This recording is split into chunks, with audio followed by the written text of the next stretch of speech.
I think what all of them want is a slower growth to kill inflation so that the economy can normalize.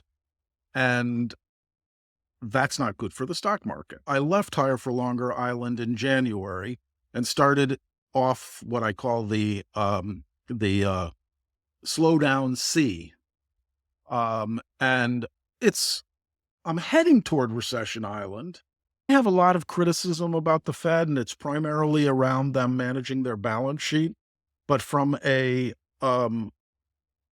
where they are relative to conditions and their ability to be flexible, I think they're in pretty good shape. It's not the level of interest rates that matter to financial conditions. It's what they would have been if the policymakers had not acted. Andy, how are you? Thank you very much for joining us again on Excess Returns. Oh, thanks for having me. Our audience always gets a lot of value from these conversations. And so I think it's an interesting time to have you on, just given what's going on in DC with the new administration and all the possible changes coming down the road for the markets and the economy. So we always sort of like to try to get under the hood of this stuff and figure out what's going to be meaningful and what investors should be paying attention to. So everything from tariffs to some of the deficit reduction initiatives with Doge, and a lot of other things are going to be the topics of today's conversation. So really appreciate it. Sounds great. People can follow you on Twitter and also get your research and thoughts at Dam Spring Advisors. So if you just bring up Google or X and Twitter, you can follow all of Andy's thoughts. We appreciate the support of the guests that take their time to educate our audience. So the first thing I want to ask you about is, and you've kind of talked about this on X a little bit, that, Bessant, Trump, and Powell to some extent, all want to see sort of the market maybe go down a little bit here. So can you just explain sort of your thought process on that? Yeah, and I think that's it's a meme and it's funny, but I think what I'm trying to get at is not so much that they are targeting the stock market. I think what all of them want is a slower growth to kill inflation so that the economy can normalize. And that's not good for the stock market. It's good for the bond market, which during the first Trump administration, Trump often cheerleaded the stock market. And perhaps, I think it's likely, validated the success of his administration on the returns of the stock market. And personally, I think that's a much more riskier thing to do now. And Secretary Bessant has made it very clear what he thinks success should be measured by, and that's the bond market. And I think what he's trying to do is convince President Trump to also think about that. And so why does the bond market rally? Why do long-term bond yields fall? And that's principally due to deficit reduction, which gives more confidence that that there'll be less issuance and less spending, and slower growth and inflation that is truly killed. And so you add up the policies of, and certainly Chairman Powell wants the same thing. That's literally his goal. No one wants the economy to roll over and cause a recession with high unemployment or anything like that. But slowing the economy to kill inflation does make a great deal of sense for all three of them. And then you look at the policies, and the policies are consistent with that goal. So that's what I'm really trying to get at, that all three of them, they don't want to bet on the stock market. Maybe Trump does, but he's being convinced not to.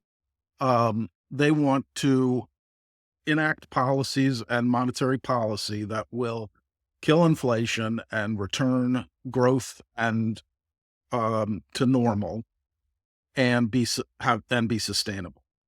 Well, I couldn't help but chuckle a little bit because for most of my professional career, I've been involved. I'm not doing this anymore, but involved in working with private investors and helping them sort of invest and make it through. And the thinking long term and staying invested in it. When I saw like Bessant, on some of these channels, it almost sounded like he was talking like a financial advisor. Like, you got to think longer term. We're not going to react to short term news type thing. So I don't know. I just kind of found it like kind of funny in that sense that I felt like he was like saying what a financial advisor would be saying to a client. Right. I mean, I think he's trying to tell the United States that the deficit is unsustainable and that needs to be reined in particular via spending.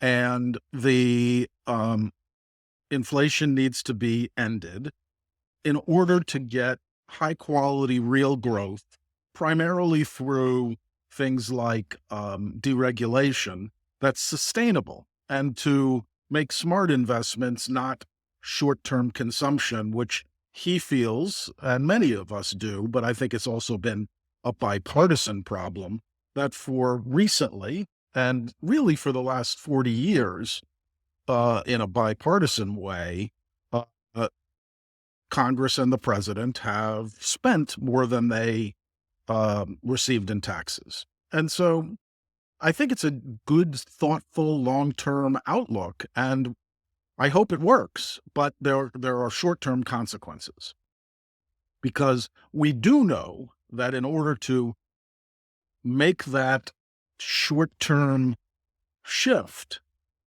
there will be an anti-growth impulse. And what we don't know, and so we can't just look through it, look through that short term to the long term, we don't know if the long term will work. And so markets they're not really reacting to the short term, they're reacting to the short term with an uncertainty on whether the administration's policies will work to achieve their goals. Can you just quickly describe what the Powell or Trump put actually is? And then do you think those exist? Or are they not here anymore? Well, I look back to 1987, when the first put was really described, and that was the Greenspan put. And essentially, he offset the stock market crash of 1987 with very aggressive monetary easing. And ever since then, any meaningful crisis, but let me just say, a crisis that is driven typically by leverage unwinding, has been met with monetary easing. And in 2007, and then again in 2020, significant fiscal easing also was done. Much more in 2020, pretty much not that much in 2007. And so there's this idea, a totally valid idea, that if things get bad enough, the monetary and fiscal authorities will damper that negative. And so that's the put. It's the confidence that at some point the monetary and fiscal authorities will bail us out.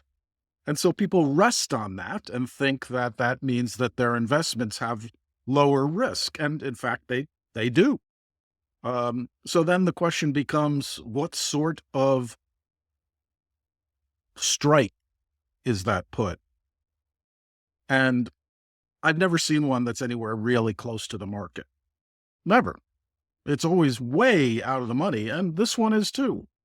So I think a lot of people want the Fed there are people that think that QE is going to happen in the second quarter. It's not going to happen. It's not going to happen until interest rates are zero. So first there's a crisis. Then there's a financial response, and we're nowhere near to any sort of crisis in market pricing or in the financial system. And the best recent example, well, certainly COVID was big example, but the most recent example was when banks were literally failing. And so in that case, there was a monetary and fiscal response. And I would expect if a financial institution, a systemic financial institution, were to fail or were to be on the brink of failure, and we saw this with long-term capital, the GFC, then they will also act, even if the economy is doing perfectly fine. But once again, it's very rare for a financial institution to fail when equity markets are robust and credit markets are tight. When we had you on last time, and you're known for this idea of like an island framework to describe sort of where you're at, where we're at in the markets. And I think we weren't on any island last time. You were here. You were kind of floating out to sea to see where we were going. Where are you now? Have you landed? Are you still kind of floating out there? What's your current take? Sure. So I describe these islands in three basic ways. One is a recession island in which you have very negative growth, high unemployment, deflation typically.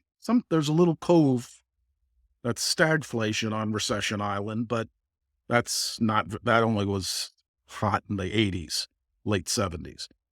So mostly there's Recession Island, which is deflationary negative growth. Then there's Soft Landing Island, which has been the most crowded island for the last 4 or 5 years. And then there's the island I went to and have been on for most of the time here, and that's Higher for Longer Island. And when I was on there initially, people on Recession Island were laughing at me, and there were a couple of guys out there with me, but very few. And my view was that the very large fiscal stimulus, supported by quantitative easing, created income and wealth that was going to cause the economy to be strong for a long time. And so that meant that the Fed was going to raise rates to a higher level and keep them at higher levels for longer. But I think things changed. And so I left Higher for Longer Island in January and started off what I call the Slowdown Sea. And I'm heading toward Recession Island. I'm sort of past Soft Landing Island. I don't think we're going to land there, but I'm not at Recession Island. Fiscal policy, monetary policy decisions could reverse course, and we could be heading right back to any of the islands, and it's possible we could actually have a soft landing. But right now we're in the midst of a slowdown, and that slowdown has been caused by, firstly, a significant tightening of financial conditions since September, when the Fed, ironically, cut interest rates, and 2-year yields and 30-year yields rose a lot. And that caused a financial market tightening. Equities continued to travel because of optimism and then the actual election, and sort of peaked in January. But along the way, the Fed, after cutting 100 basis points, made it very clear that they are on pause. And so those two things, the tightening of financial conditions due to higher long-term interest rates and a Fed that was on pause, caused me to project a slowdown in January. On top of that, and now we still have great uncertainty. On top of that, there were, this was not part of my call. The tightening was the part, and the pause was really why I thought we'd have a growth slowdown. On top of that, there is all of the Trump policies. The deregulation, and we haven't really seen much except rumors of deregulation in the banks, which doesn't really do much to the real economy unless there's loan demand. Deregulation is a short-term and medium-term pro-growth disinflationary policy, and something that the Bessant team has been saying is their big thing. So that's a good thing. That's a good thing for markets. It's a good thing for the economy to have pro-growth, pro-real growth, disinflationary pressure. But the rest of the policies, starting with immigration, are anti-growth.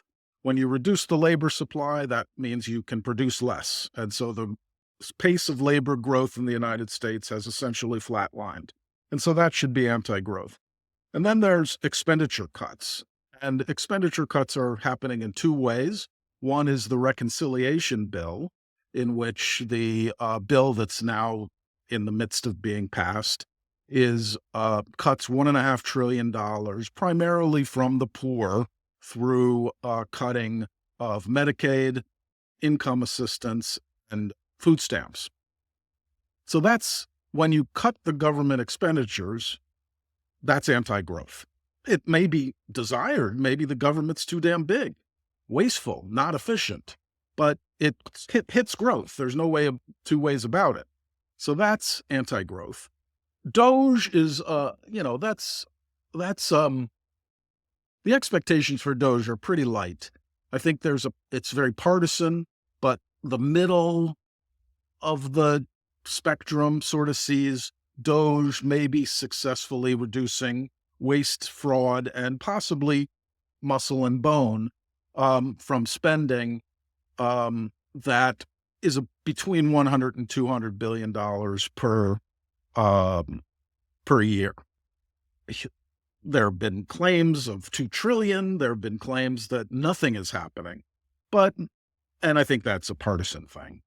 What I think is built into market expectations is pretty low for how much expenditure cuts are going to happen.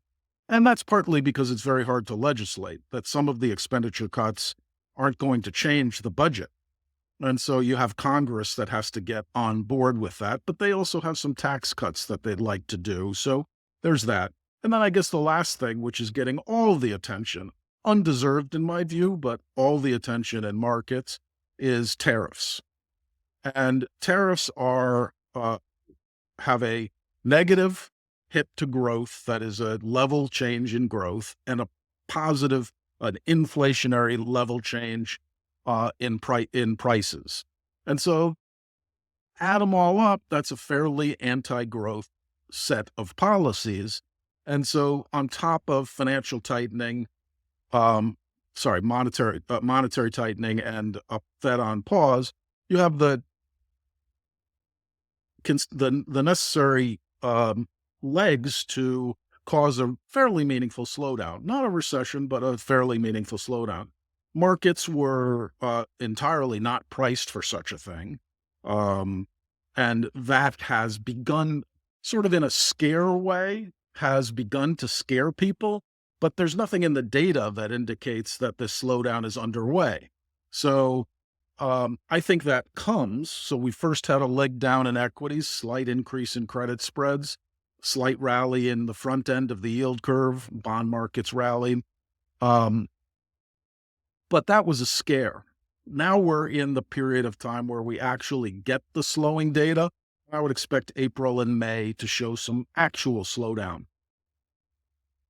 On the idea that markets hadn't priced it in, it seems like people are, thinking we're going to get the original Trump again, the Trump from the first administration. And so far we haven't. And that seems to be the debate. Like, is he eventually going to switch back to the original Trump who, had tweeted something about, like, if the S&P or if the Dow goes down 250 points in 2 consecutive days, the president should be impeached or something. Like, he was all into that. And now he's gone a different direction. So it seems like that's the balance back and forth right now.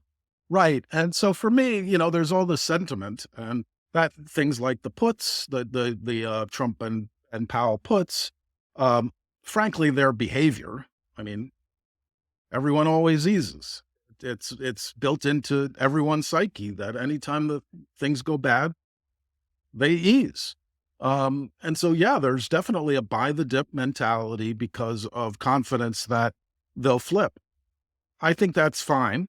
But I've seen no evidence that they are committed to that type of Trump 1.0 at this stage.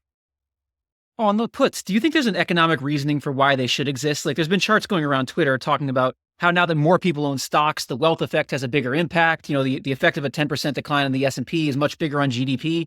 Do you think there's a case that those puts have to be there, like from an economic perspective? Right. So my company's name is Damped Spring. And a damped system is like a shock absorber and a spring on your car. And that's what I believe the financial system is. And what that means is that policymakers should dampen the business cycle. That means not let it go wild extremes, like a car that doesn't have any shock absorbers when it hits a bump, because that can send the car into a ditch. But if you dampen the response when you hit a ditch with shock absorbers, that tends to be effective. So I'm a strong believer that the policymakers should act to dampen the business cycle, and they do. They wrote increased interest rates and started quantitative tightening, the Fed did, to dampen the hot inflation and tight labor market and strong real GDP. And they should dampen the business cycle on the downside as well. And they will. The question is, and I think this is extremely important, if you do it too soon and it doesn't work, what do? Like, it may be true that the wealth effect is much more important, but damn, if the market has more to sell than you're willing to buy, and you say, well, we dampened this and we supported, we cut, we did all this sort of thing, and then you get an economic outcome that's worse. What do you do next? So I think you have to be very careful when you start to offset weakness until there's actual pain, and there's no pain. Not even close to any pain. I mean, frankly, the equity markets had a fairly meaningful sell-off, and it's selling off hard today again. And okay, bonds have rallied. And so the 60-40 portfolio is actually pretty okay for the last few months. Even though the equity market's taken a ding, wealth isn't really changing much. So I don't think there's much pain at all. And there's no pain in the hard data from how the economy is doing. Of course, the macro does not describe the individual experiences that people are having, and that certain cohorts are in a great deal of pain, while other cohorts are in no pain at all. But in aggregate, the economy is doing quite well. And so I don't think there's any need for dampening. In fact, based on the inflation data that continues to be sticky, and the strong GDP and the strong labor market, it could be argued that you need to slow the economy more before you start to even think about easing. Can you talk a little bit more about tariffs? Because that's something, if you go on Twitter and you see the reaction of economists to the tariffs, it's been pretty much, negative. They don't think there's too many positive things that can come from that. I mean, do you think they're a valid tool to be used here? Do you think there's a positive case for them? I absolutely do. I think that, but it's a policy choice. I think, for instance, I think my favorite person to read is Michael Pettis on this topic, and I'll quote generally his theories on this, and they're standard economic theories; they're not just made up. A decision. The United States has had significant barriers to trade in many, many countries. Tariffs, non-tariff restrictions, intellectual property being stolen, currency manipulation, all of these things have made the playing field for the United States to be a manufacturing zone weak. Now, there are lots of other structural reasons, like a workforce that has a certain standard of living and certain wage expectation that makes manufacturing in the United States hard. But the playing field is not even. And so I think it's a totally reasonable thing to decide that you want to change the nature of trading with the United States, global trade with the United States. And the Trump administration is going about that. And tariffs are a totally reasonable tool to do for that. And what your goal presumably is to reshape trade. Now, you can do that by tariffs, and if our our trading partner keeps tariffs high, or you can do it by tariffs so that they'll lower their tariffs and then you remove your tariffs. Lots of strategy can go about. But I think the takeaway is more important than the tactics. And that is the goal of the Trump reshaping of global trade is to increase manufacturing in the United States, not in Mexico, not in Canada, not nearshoring, but literal onshoring of manufacturing capability in the United States. Michael says this, I think it's an excellent point, that when you do that, it doesn't necessarily increase your GDP. All it does is shift the amount of share of your GDP from consumption to manufacturing. And so essentially what that shift does is it lowers the amount of GDP that's created by existing job holders and increases the amount of GDP that's created by new job holders who fill these manufacturing jobs. That is a transition, and that can be painful. It requires people to learn new skills, to find new jobs, and that takes a significant amount of time. That's not something that's going to happen on April 2nd. That's going to happen 5 years from now as this ongoing rebalance of our trade happens. And what it also requires is our foreign trading partners to reduce their share of their GDP on manufacturing and increase consumption. And culturally, that's hard for them to do. And so it's not surprising that China is focused on increasing consumption when they're threatened by decreasing manufacturing. And so that whole thing is all happening. It isn't net certain that the US GDP will increase based on this. What is important, and I think a very reasonable goal, is if you believe that the geopolitical situation is such, and we saw this during COVID, and we see it when we have conflict, military and geopolitical conflicts with our enemies.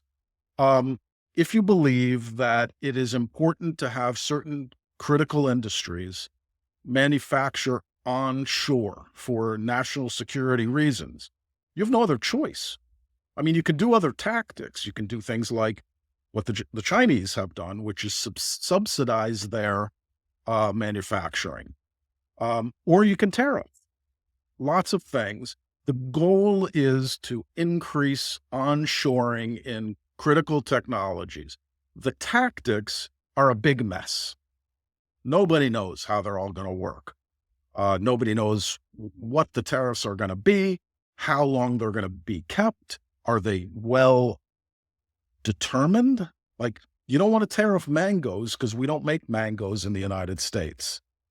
But you do want to tariff maybe semiconductors because you want to build critical industries in the United States. And so the actual choice of what the tariffs are and how they're applied, and then more potentially equally importantly, how our trading partners retaliate, and then do we then subsequently escalate, are all the things that markets are, in my view, overly focused on, because it is a small trade is a relatively small part of the U.S. GDP compared to the $1.5 trillion of expenditure cuts, and then whatever DOGE is going to do on top of that, which will have a much more impactful effect on growth than tariffs. But tariffs are what is getting all the attention now. How do you think about this I know you build with your DS Alpha portfolio, you build a portfolio for clients. How do you think about something that's so uncertain like this? Tariffs on one day, tariffs off the next day. I mean, you could argue you just look through it and ignore it, or you could argue you have to, to some degree, react to it. But how do you think about something like that that's changing so quickly? So I think you have to have so what I do, I don't know if this is the right way to do it. This is just what I do. I have a outlook that is multi-months in nature, that is driven by a variety of factors, including policy. And it's helpful to understand what consensus outlook for policy is. Like I mentioned with Doge, consensus is that it has pretty low impact. And then have your own view. And intraday, intra-week, intraday, intra-week, I guess. I think it's a matter of managing the risk of your portfolio so that if things get out of whack relative to your view, you can, or frankly, if your view, and this happened with me, I was short a lot of stocks and I thought the growth scare had gotten overdone, even though I expect an actual growth slowdown. You take that as an opportunity to lighten up your exposure. And so I don't think this is a particularly, it's a somewhat more volatile environment lately. VIX futures are sort of sticking north of 20. They're a little lower today, but sort of, there's some volatility. And so what that tends to mean is that you widen where you'll add and widen where you might close down, and you take less risk. Yeah, it's funny referencing the uncertainty thing. I feel like at all times people will say there's an above average level of uncertainty. And I almost feel like myself, there is one now, but I don't know. I can't even judge myself against it because people always think there's an above average level of uncertainty. No, I'm not so sure. I'm not so sure about that. People don't talk about it when there's a normal level of uncertainty. It's just like vol. Vol only goes higher when it's higher, and otherwise it stays low. So, it's you have to, anyway, what I think is actually true is that we are on a path in which in which things are changing. And that includes bond markets, currency markets, commodities markets, and equity markets.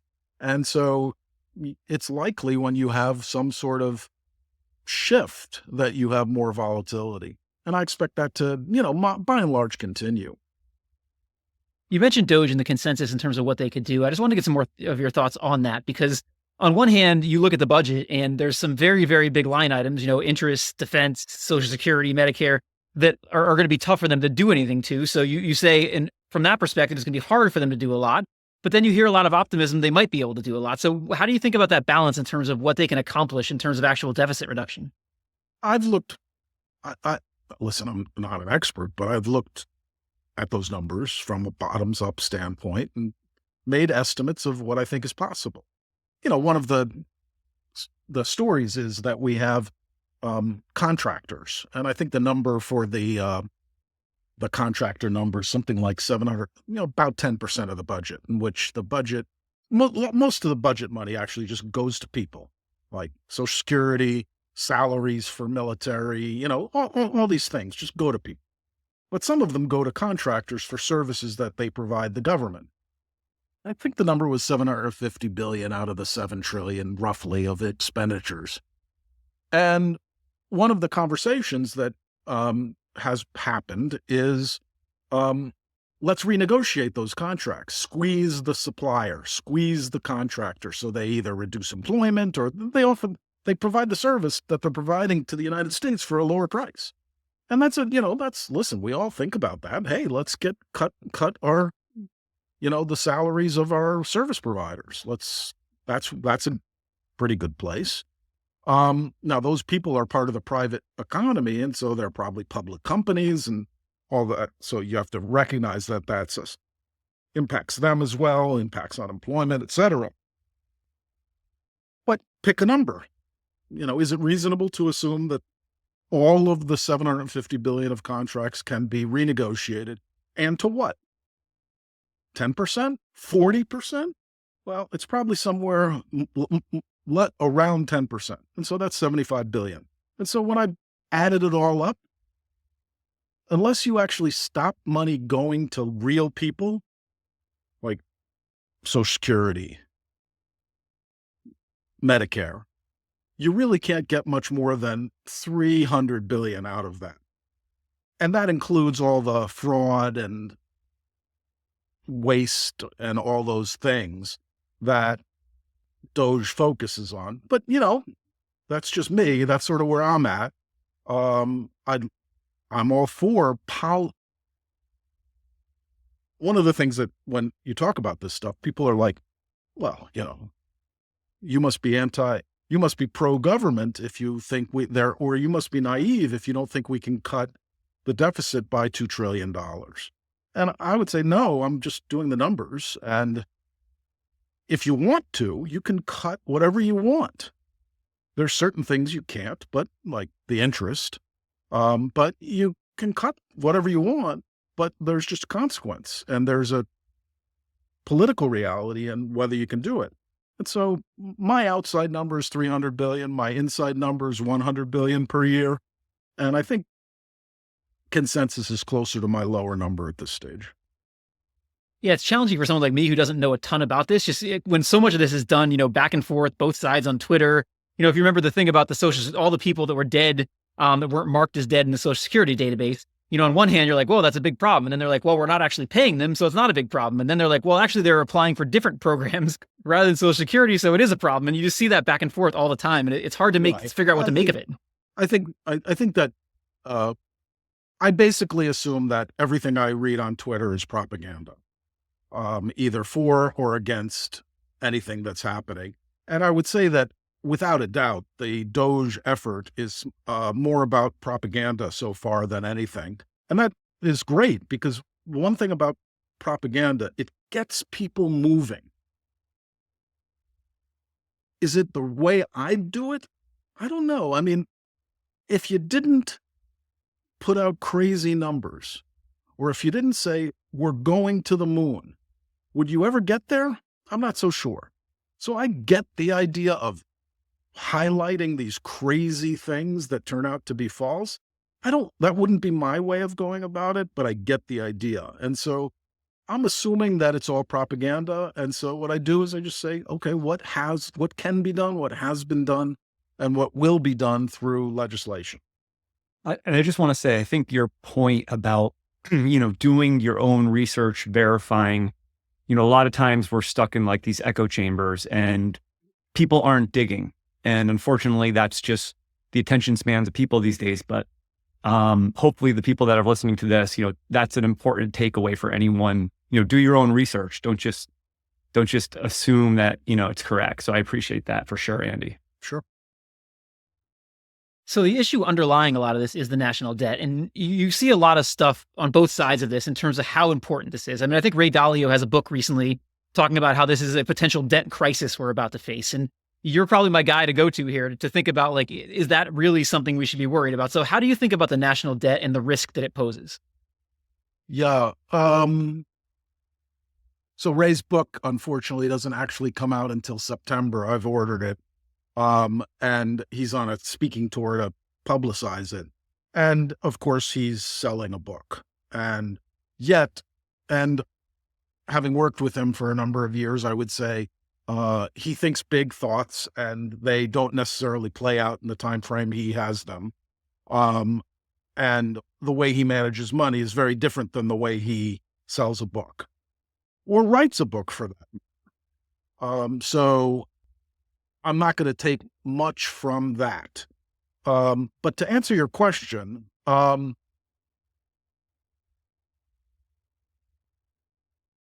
guess the question that one has to ask is, well, firstly, you have to understand the mechanics of money and know that 87% of our debt is held by us. Like, we owe the money to ourselves. And as long as the saver is willing to lend it to the one who receives the spending, that can go on in perpetuity. Now, the consequence of that type of financing is that people have more money to spend, and that has an ongoing inflationary pulse that does not affect each of the cohorts in a similar way. Inflation doesn't affect people equally. And so if you're going to go through a continued sizable increase in our national debt, you're going to start pinching people in different ways. And that can lead to political crisis. It can lead to political policies that can lead to wars and, revolutions and things of that nature. And so you always have to be concerned that the outcome of issuing a lot of debt is destabilizing to the citizenry. And so that's one, I haven't read the book, but that's one possible risk. The other risk is that the people who buy our debt, including foreigners who own a significant portion of our debt, stop buying. Now, foreigners are in an interesting position in that they have to own U.S. assets. And the reason why they have to own U.S. assets is because they get paid in dollars when they send us stuff. And so they're going to have dollars. Now they can keep them in a bank, or they can buy equity in the United States, or they can buy hard money like gold, or they can buy land or factories or all sorts of things. But mostly they buy treasuries because they're very liquid. So it's possible that one day they say no, and that causes U.S. people to now have to buy that excess debt, and that can be difficult. So it all comes down to a tipping point. I mentioned a revolutionary tipping point. There could be a market tipping point, though that seems very unlikely without market tipping points in other currencies at about the same time. But that's the sort of existential issue. The big problem for me, and this is just a personal issue, which is the reason why we have this debt is because it has allowed the United States voters to consume in excess of their production for 40 years. And at some point, and so their standard of living increases in the United States, by and large, have been very high because of this debt, financed with debt. At some point, somebody's standard of living, either a generation or a cohort within a generation, is going to pay with a lower improvement or possibly even a negative impact on their standard of living. That's the inevitable outcome. And so I just don't want to put that bag on a future cohort or a future generation. And so I'd like to see a curtailment in our deficit. And that has to happen, in my view, in two ways: lower expenditures and increased taxes. Unfortunately, no one wants to do both. One party wants to do one thing, the other party wants to do the other thing. And so we don't make much progress on that. And so that continues. But that's what I'd like to see. Unfortunately, it means that we'd be paying back some of this improvement in our standard of living today. And no one wants to do that, and the voters don't want to do that. And so it will take a tremendous leader to go through a period of higher taxes and higher and lower expenditures. And so far, our leadership has not done that. And maybe Trump will, but so far we've yet to see it. I wonder, you mentioned higher inflation as a potential side effect here. If you think longer term on inflation, outside of like what's going on right now, how do you think about the long-term drivers of inflation? I'm thinking technology is obviously probably still a long-term deflationary thing. Globalization seems to maybe be going the other way. Like, do you think we're going to return to a 2% inflation regime like long-term, or do you think inflation is going to be structurally higher for a longer period of time? I generally don't think that long out. Okay. But the basics for me are it's the amount of goods divided by the amount of money that determines whether we have more inflation. And if we can make more stuff and the amount of goods depends on the number of people and their ability to make it. And so it's population and productivity. And the amount of money depends on money and credit, and whether we're expanding money supplies. People want to go to M2 or something like that. That's not what I'm talking about. Overall money and credit availability, um, including government spending, really sets the other part of the fraction, which is the amount of money.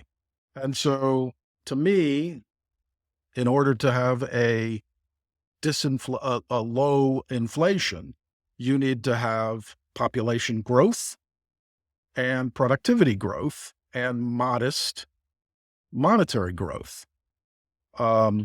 Population growth is going the other way. It's been going the other way in the United States and throughout the developed world, and even now in China, for decades, and it's not improving.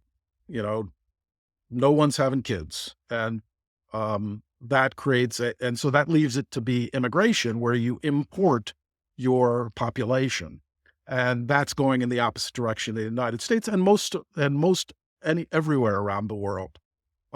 So that worries me on population. Productivity's a miracle. Scientific advancements can lead to better production. There've been big productivity shifts over the centuries, and there's a lot of hope for one now, which I'm not qualified to know whether AI is going to deliver on the productivity gains that we'd be required to have a disinflationary world. I am more worried about inflationary trends.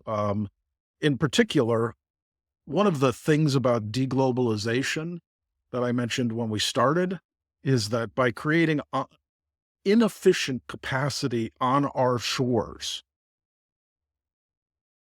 meaning we are not the most competitive maker of a particular good, is wasteful. It's inefficient use of capital, which is in itself inflationary. And why do we want that? Because we want to ensure. Insurance is one of the classic costs. It's a sunk cost until you need it. You throw away your insurance premium, and onshoring is a form of insurance to avoid, as a national security goal. You're paying insurance by building inefficient capacity on our shores to achieve your certainty of production when you need it, when you're in a war, in a trade war, or during COVID. And so that's inflationary to me, and that's a concern, is wasteful use of capital. In terms of monetary, as I said, we have to be more fiscally responsible and make sure that from a monetary standpoint, we withdraw liquidity from the market, shrink the balance sheet, and keep interest rates high enough so that we don't have inflation. Just one more for me when I hand it back to Justin. I wanted to ask you about the Fed. It seems like they're in a tough spot right now. It seems like I wouldn't want to be them right now. We've got slowing growth. We've got anti-growth policies. On the other hand, inflation's above target. Like, how do you think about the situation they're in right now? I have a lot of criticism about the Fed, and it's primarily around them managing their balance sheet. But from where they are relative to conditions and their ability to be flexible, I think they're in pretty good shape. Interest rates are the real interest rates are significantly positive, which gives the Fed a lot of room to cut in the event that they need to. And inflation it's sticky, but they've made major progress on inflation. So I think from a policy standpoint, my only complaint about the Fed is that they seem to be unwilling to bring their balance sheet back into the goals that they have in any sort of aggressive way. And I think that's because they're worried they may break something if they were to reduce their balance sheet faster. Going back to that demographic point you made earlier, there was an article yesterday that was talking about like home affordability in this country. And it was looking at how much over the past 5 years, housing prices have risen relative to wages. And it was, basically outlining like how, for younger people starting families, like home ownership has become a lot more difficult. And one of the sort of side effects to the point you made earlier is like, because these young people can't buy a home, they're delaying having kids, which is sort of a knock-on effect of the, higher housing prices, and that plays into demographics and stuff. So, I mean, this is all like kind of circular and has effects. Yep, absolutely. Home affordability. I have 4 children, ages 23 to 30, and they are right in that sweet spot of when they're thinking about getting married and starting a family, and they have no expectation of buying a house. I think at one point Trump had floated this idea of like, when rates were super low, maybe he wasn't even president. I don't know exactly when he made, but like floating like these 50 or 100-year like bonds, and locking in like that low financing. Do you think like, I don't think the Treasury has made any changes of issuance of like the longer duration bonds, maybe because interest rates are high. So they're maybe trying to game that and wait for rates to fall before they issue longer term debt. Does that sort of, what are your thoughts on that? Well, yeah, Druckenmiller had a lot to say with complaining that Yellen had failed to lock in very low interest rates when interest rates were low. And I think I respect Mr. Druckenmiller beyond belief, but I think the idea that the government is supposed to try to lock in low interest rates is just a basic misunderstanding of the role of the government. If they were to have locked in low interest rates, let's say they had sold a lot more 30-year bonds or 10-year bonds when rates were at 75 basis points in the midst of COVID, who would have bought them? More the banks, the private sector, and they'd be getting, bad word, they'd be getting destroyed. The SVB thing would have been tiny in the event that the government had oversold. Their job was to do the opposite. They're acting as a damper. So when rates are very, very low, they're low for a reason. Monetary conditions are too tight. Rates are low, which makes you think monetary conditions are easy. But no, rates are not low enough to be easy. That's the problem that people don't necessarily understand, which is it's not the level of interest rates that matter to financial conditions. It's what they would have been if the policymakers had not acted. And if the policymakers had not, what the policymakers are trying to do is cause interest rates to be lower than they otherwise would have been to stimulate the economy. Now, if the government, while the Fed is trying to do that, if the government had started selling a ton of bonds, yields would have risen. And that would have defeated the purpose of what the Fed was trying to accomplish. So I think the government, while it is true that it would be great for us, for human beings, private sector people, to lock in long-term low interest rates, and part of the housing crisis is because boomers locked in low interest rates and can't get out of their house. So there's no housing supply. It makes sense to lock in low interest rates when you're a private sector person. It doesn't make sense from a government standpoint. I think that is an excellent point, and something that I should have talked to you before. Like my thinking of it, it's sort of like going down a level and understanding what the role of government is with this debt is just really, really great to, I think, point out for those people that think we should be issuing, 50-year bonds or something like that. So, okay. So as we wrap up here, I know that you've talked about the impact of leverage ETFs on the market. We're kind of switching gears here, Sure. Getting off the macro stuff a little bit as we get to the end. And just, can you I don't know, maybe obviously more and more investors are getting exposed to these. They're being marketed. They are seeing a lot of growth. But can you just explain like how these work and what you think their impact is on the market? Sure. So the idea of a levered ETF is that each day, based on the close from the night before, if you bought the leveraged ETF on the close the night before, on the close of business the next day, you will have experienced whatever the leverage ratio is versus the underlying security. So let's say you're doing a triple levered QQQ. The change from close to close should be 3 times the change in the QQQ. That's all it is. By the way, there's nothing wrong with that. That's a totally reasonable thing. If your expectations are you can buy the triple levered QQQ and experience 3 times the move on the day, and you're a day trader, that's a totally reasonable thing to do. Now, I would not ever advocate anyone try to be a day trader. The odds are so stacked against you, you have absolutely no idea. Professionals are there to take your money, and they do effectively every single day. Whether you're trading levered ETFs, single names, or options, they are taking your money. So I can't discourage it enough. So then the question is, what good are these things if that's what they do? And the problem is with these things is in order to provide leverage every single day at 3x,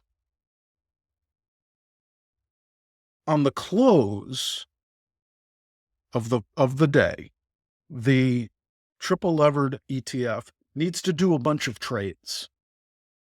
It has to either, and this is gets into math that I don't want to belabor. Plenty of smart people, Chris, have written on about this. They have to, if the market is going up, a triple levered QQQ ETF has to buy on the close to get levered for tomorrow. If they left themselves in the same position they were in, they wouldn't provide triple leverage on the next day. So they have to buy. And so now they're set up to provide the day trader with that triple leverage for a day. If the market then fell back to where it did the day before, so after 2 days, the market was unchanged, the triple levered ETF would actually then have to sell on the close. And so as an investor, the QQQ after 2 days has moved nowhere. Yet as a triple levered QQQ holder for 2 days, you've bought the high and sold the low. And so your NAV will have fallen, and your return would be negative, even though QQQ hasn't changed at all. Now, imagine a world in which the market is very volatile and around a relatively stable mean, like what we're experiencing. Market's been very volatile, but we're really not moving that much. Every day, these levered ETFs do these trades on the close and piss away money. And that comes at the expense of the longer term shareholder. And so what you can do is you can look at that. You can look at the return over time of holding a triple levered ETF versus holding the underlying. And you'll find that in volatile mean reverting periods, you have massive underperformance relative to the leverage that you would otherwise have. And the reason why I say relative to the leverage, there's a lot of ways to get leverage that don't require this rebalance, this daily rebalancing. You could own you can own in the money calls and put 10% down and have 10x leverage. You can buy stock on margin. You can use futures. All these things are less convenient perhaps than the triple levered ETF, but are so much cheaper to generate leverage. And so if you're a day trader, you shouldn't be, but you're probably okay with using them. But if you're any longer term investor, there are so many better ways to generate leverage on your investment. That's good. Thank you for that. So we have a new sort of you already answered our standard closing question. So we have a new closing question for you, which is, what is the one thing you believe about investing that you think the majority of your peers would disagree with you with? That's an easy one for me. I believe that quantitative easing during which is always pro-growth and inflationary, despite the fact that everyone looks at the quantitative easing that occurred between 2008 and 2018 and sees that there was no inflation. And based on how I understand quantitative easing working, and by the way, they then see the high inflation that happened when both monetary and fiscal spending was done and say, it's not QE, it's just fiscal. And I disagree. I think what happened in 2008 to 2018 was that there were so many other disinflationary forces at play during that period of time that quantitative easing didn't result in inflation because of the disinflationary forces that were happening. If it hadn't occurred, if quantitative easing hadn't occurred, I believe we would have had much, much lower inflation during that period. And that is not, most people don't agree with. Thank you very much, Andy. It's always a pleasure to talk to you. And we look forward to having you on in the future. Thanks for having me. Thanks, Andy. Thanks so much for tuning into this episode. If you found this discussion interesting and valuable, please subscribe on YouTube or your favorite podcast platform, or leave a review or a comment. We appreciate it. No information on this podcast should be construed as investment advice. Securities discussed in the podcast may be holdings of the participants or their clients.